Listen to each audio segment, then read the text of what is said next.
Good morning. School of devotion Patdi YouTube ચેનલમાં આપ સૌનું હાર્દિક સ્વાગત છે. આપ જોઈ રહ્યા છો ઇંગ્લિશ ધોરણ 11 unit 3 read 1 female for forestry part 2. તો ફિમેલ ફોર ફોરેસ્ટ્રી એટલે કે સ્ત્રીઓ જે છે એ વન સંવર્ધન માટે, જેમાં આજે આપણે બીજો ભાગ જે છે એમાં અધૂરી વાત જે છે એ જોઈશું. Look at the picture. What do you notice? તમે પેલું ચિત્ર જોઈ શકો છો. તેમાં તમે શું નોંધ કરી અથવા તો શું તમને જોવા લાયક લાગ્યું? There are some men, women and children embracing trees. ત્યાં થોડા ઘણા પુરુષો છે, સ્ત્રીઓ છે અને બાળકો છે. એમ્બ્રેસિંગ એટલે ભેટી જવું, તો ટ્રીઝ તો તેઓ વૃક્ષને ભેટીને જોવા મળી રહ્યા છે.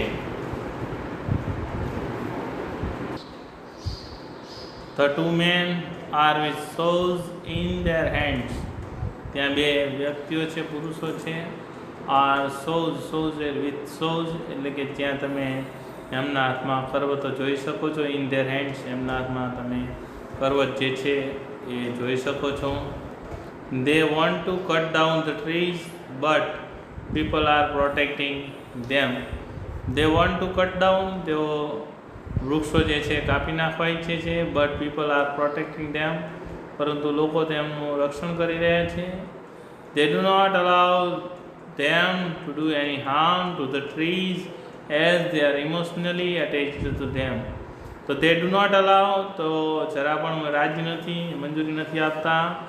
to do any harm કોઈ પણ પ્રકારનું નુકસાન કરવું. the trees વૃક્ષો જે છે અને કોઈ પણ પ્રકારનું નુકસાન પહોંચે એ માટે ગામ લોકો જે છે as they are emotionally કારણ કે they are emotionally attached તેઓ લાગણીથી જોડાયેલા છે. ટુ ધેમ તો તેઓ એમની સાથે લાગણીથી જોડાયેલા છે. તેથી તેઓ એમને જરા પણ નુકસાની પહોંચે કે કંઈ પણ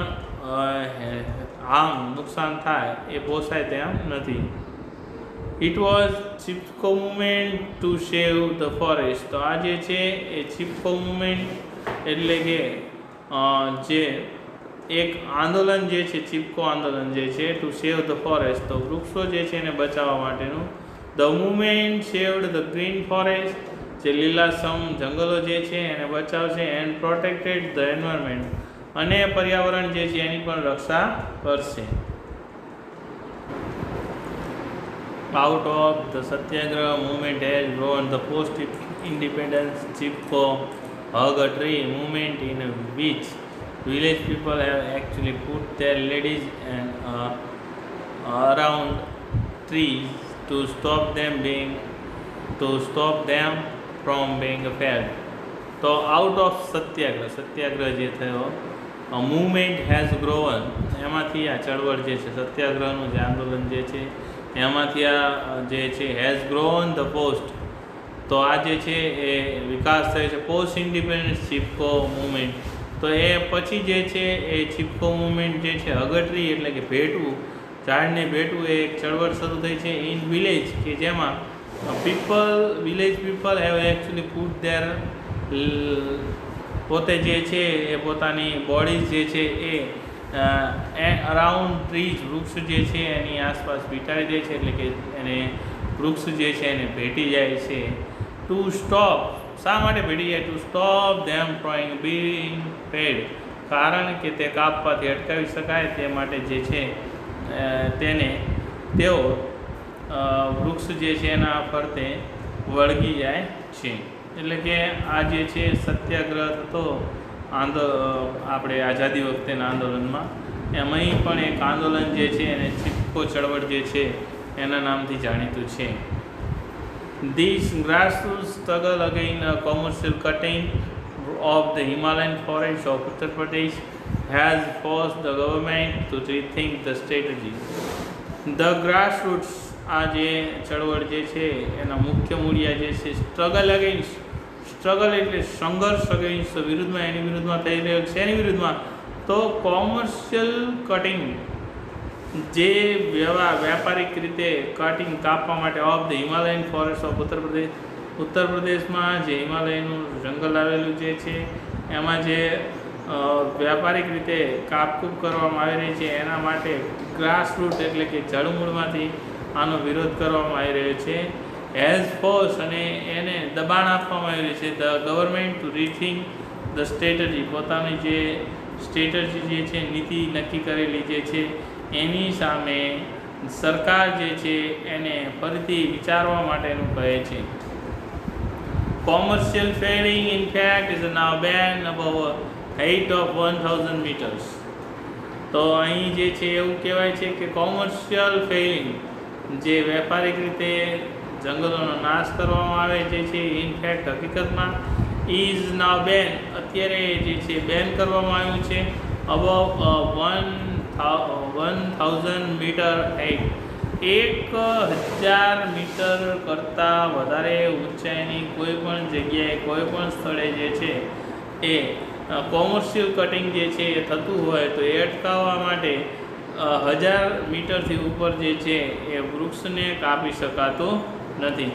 but there are large areas, ત્યાં ઘણા બધા મોટા વિસ્તાર છે કે ઓફ ડિગ્રેડેડ ફોરેસ્ટ જે છે એ ડિગ્રેડેડ ફોરેસ્ટ જે છે એ and the forest department has failed to reforest. તો ઘણી બધી જગ્યા એવી જે છે કે જ્યાં ડિગ્રેડેડ એટલે નાશ પામેલા જંગલ જે છે ત્યાં, but there are large area of degraded forest and the forest department has failed to reforest them.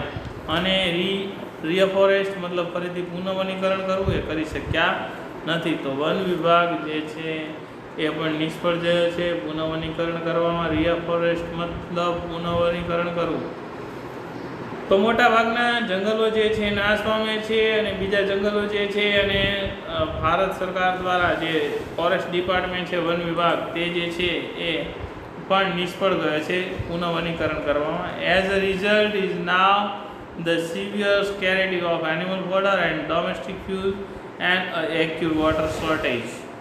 As a result અને એના પરિણામ સ્વરૂપે is now a severe scarcity, severe એટલે તીવ્ર, સ્કેર્સિટી મતલબ અસર ઓફ એનિમલ ફોડર, જે ઘાસ પ્રાણીઓ માટેનો ઘાસચારો છે, એન્ડ ડોમેસ્ટિક ફ્યુલ જે ઘરગથ્થુ બળતણ જે છે એની મોટા પ્રમાણમાં અછત ઊભી થઈ છે. એન્ડ એક્યુટ વોટર એક્યુટ એટલે પણ તીવ્ર, સિવિયર એટલે પણ તીવ્ર, અને ખૂબ જ વોટર શોર્ટેજ મોટા પ્રમાણમાં પાણીની તંગી જે છે એ પણ જોવા મળી. તો ખોરાકની પ્રાણીઓ માટે ઘરગથ્થુ બળતણ જે છે અને મુખ્ય જે પાણી જે છે એની પણ અસર જોવા મળી રહી છે. ધ વુમન સફર્સ મોસ્ટ, અને એમાં સૌથી વધારે જે છે સ્ત્રીઓ પીડાઈ રહી છે. બરાબર, તો સ્ત્રીઓને એમાં સૌથી વધારે સહન કરવું પડે છે. In many parts of the hills, ઘણી બધી જગ્યાએ જે પાર્ટ્સ ઓફ હિલ્સ ટેકરીનો ભાગ છે, woman now have to walk to daily collect the daily requirement of fodder, fuel and water. In many parts of the hills, ટેકરીઓના ઘણા બધા ભાગમાં woman now have to walk all day, આખો દિવસ એમને ચાલવું પડે છે two collect the daily requirements of fodder, રોજબરોજની ઘાસચારાની જે જરૂરિયાત છે એ પૂરી કરવા. બીજું જોઈએ તો ફ્યુલ બળતણ માટે અને પાણી માટે જે છે એમને ખૂબ દૂર દૂર સુધી ચાલવું પડે છે, જે સ્ત્રીઓને અત્યારે સૌથી મોટી ખરાબ પરિસ્થિતિ છે. Inspired by the Chipko movement, the village women have now started to manage and protect local forests to ensure their regeneration. તો ઇન્સ્પાયર્ડ બાય ધ ચિપકો મુવમેન્ટથી પ્રેરિત થઈ અને the women have now started to manage the protect the local forest, તેમને local forest જે છે એનું સ્થાનિક જંગલ જે છે એને રક્ષણ આપવા માટે ટુ એન્શ્યોર એમને ચોક્કસ એવું ખાતરી કરી કે ધેર રીજનરેશન એને ફરીથી પુનઃજીવન આપશે. Under the leadership of Shri Sundar Bahuguna and Shri Chandi Prasad of Tehri Garhwal district in Uttaranchal, tree lovers came forward to save the Deodar forest that lies on the slope of the Himalaya. Under the leadership એટલે નેતાગીરી of Sri Sundar Bahuguna and Chandi Prasad of Tehri Gadwal જે જિલ્લો જે છે ત્યાંના બે નેતાઓ જે છે સુંદર બહુગુણા અને ચંદી પ્રસાદ એમની આગેવાની હેઠળ ઇન ઉત્તરાંચલમાં ટ્રી લવર્સ કેમ્પ ફોરવર્ડ જે ટ્રી લવર્સ વન્યપ્રેમી વૃક્ષોપ્રેમી જે છે એ કેમ્પ ફોરવર્ડ એટલે આગળ આવું to save the deodars forest દેવદરના જે જંગલો જે છે એને બચાવવા માટે આગળ આવે છે. ધેટ લાઇઝ એટલે આવેલા છે on the slope of the Himalayas જે હિમાલયના ઢાળ ઉપર આવેલા જે છે એને બચાવવા માટે તેઓ પ્રયત્ન કરે. ઇન ધીસ મુવમેન્ટ અને આ મુવમેન્ટમાં the tree lovers used to embrace the trees અને જે ટ્રી લવર્સ જે છે વૃક્ષ પ્રેમી છે એમ્બ્રેસ વળગી રહેવું to the trees to save from them Bing cut અને એને કાપવાથી અટકાવવા માટે તેઓ જે છે એ વૃક્ષ જે છે એને વળગીને રહે છે. એટલે કે આ ચળવળ જે છે એમાં પ્રેમીઓ જે છે જ્યારે વૃક્ષોને કાપવા આવે છે ત્યારે એને વળગીને રહે છે. It was popularly known as the Chipko movement અને આ જે છે એ ચિપકો મુવમેન્ટ એટલે કે ચિપકો આંદોલન જે છે ચળવળ જે છે એના નામથી પ્રખ્યાત બને છે. Conservation of forest is a moral duty to our constitutions now reads. It is every citizen's a fundamental duty to conserve and nearby improve forests, lakes, rivers, environment along with wildlife and also to have a compensation towards organism. તો કહે છે conversion of forest જે conversion એટલે જાળવણી જે છે forest એટલે જંગલ ઇઝ અવર મોરલ ડ્યુટી આ આપણી નૈતિક ફરજ છે બરાબર. તો કોઈ પણ જે જંગલ જે છે એને જાળવવું એ આપણી નૈતિક ડ્યુટી ફરજ જે છે. હવે કોન્સ્ટિટ્યુશન નાવ રીડ્સ આપણું જે બંધારણ ભારતીય બંધારણ જે છે એમાં પણ એવું કહેવાય છે ભારતીય બંધારણ છે એ દરેક પ્રકારના જીવ જંતુ વનસ્પતિઓ જે છે એનું સંરક્ષણ જે છે એ દરેક નાગરિકની ફરજ છે એ સૂચવે છે. તો it is every citizens fundamental duty આ દરેક માણસ જે છે એની ફંડામેન્ટલ મૂળભૂત ફરજ છે ટુ કન્ઝર્વ એટલે જાળવણી કરવી and thereby improve forest જંગલો જે છે એમાં સુધારા વધારા થવા એની રક્ષણ કરવી અને આપણે એની જાળવણી રાખીએ. નદીઓ હોય તળાવો છે એન્વાયરમેન્ટ પર્યાવરણ અલોંગ વિથ વાઇલ્ડ લાઈફ અને વન્ય જીવન જે છે એની પણ રક્ષણ કરવું. And also have to compensation to organism એટલે કોઈ પણ પ્રકારનો જીવ જે છે સજીવ જે છે ઓર્ગેનિઝમ એના પ્રત્યે આપણે કરુણા દાખવવી જોઈએ.